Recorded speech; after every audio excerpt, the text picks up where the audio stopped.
సింపుల్గా ఈరోజు egg omelette చేసుకుందామండి. వెజిటేబుల్ ఆమ్లెట్ సూపర్ ఉంటుందన్నమాట. పిల్లలకైతే చాలా వెజిటేబుల్స్ అన్నీ ఉన్నాయి కాబట్టి చాలా మంచిది. పిల్లలకైతే పెట్టేదానికి బాగుంటుందన్నమాట. క్యారెట్, క్యాప్సికము, ఎర్రగడ్డలు, బీన్స్, 2 ఎగ్స్ అయితే నేను తీసుకున్నా, మరీ ఎక్కువ తీసుకోలేదు. ఏ వెజిటేబుల్స్ అవైలబుల్లో ఉంటే అన్నీ కూడా చిన్న చిన్న ముక్కలుగా కట్ చేసి పెట్టుకోండి. నేనైతే సాల్టు, మిరియాల పొడి అయితే వేసుకున్నా, కారం అయితే వేయలేదు.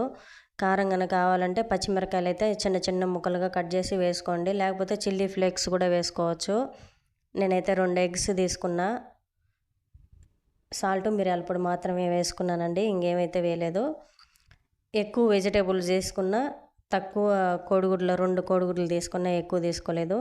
మొత్తం అంతా ఈ విధంగా చూపించినట్లు మిక్స్ చేసి పెట్టుకోవాలి. మొత్తం వేసుకున్న తర్వాత ఆమ్లెట్ వేసుకోవడమే. ఇంకా ఆమ్లెట్ మంచిగా పెద్ద ఆమ్లెట్గా వేసుకుంటే పెనుమంతా నింపేద్దాం ఆమ్లెట్ని.